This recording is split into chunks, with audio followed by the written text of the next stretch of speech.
Hello, first graders. Mr. Mortimer here.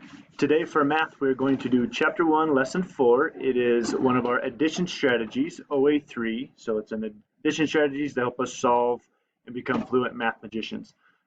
It is adding zero. So when I add zero, our strategy is pretty simple and straightforward. So when you add zero to a number, the sum is the same as the previous number or the previous add-in.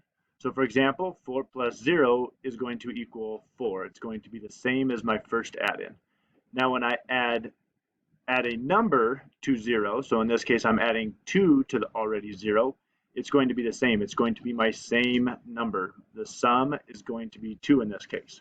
So when I look at number 1 here, I want to first decide I have 0 dots on my domino over here, and I know I have 8 dots because there's my number. So 0 plus 8 is going to equal my 8.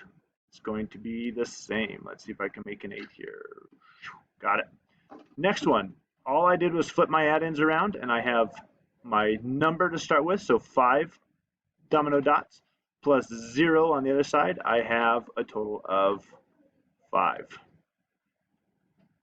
When I look at number 3, I have 1 plus 0. My sum is going to equal my previous add-in, which is 1.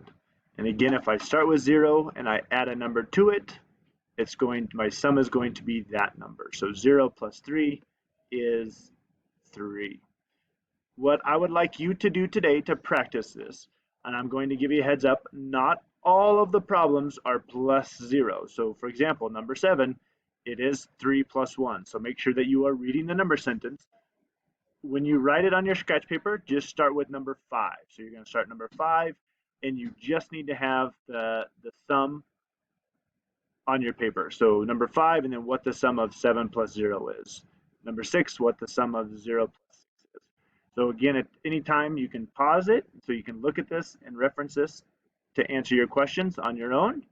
And then you want to make sure that you check out our word problems. So our solving word problems, again, would be a great time for you to just pause it and so you can see and read the word problems.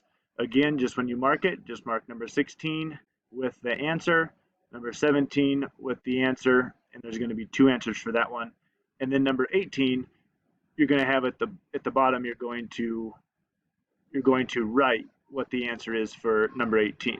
So if you have any questions, let us know. We'd be glad to help you.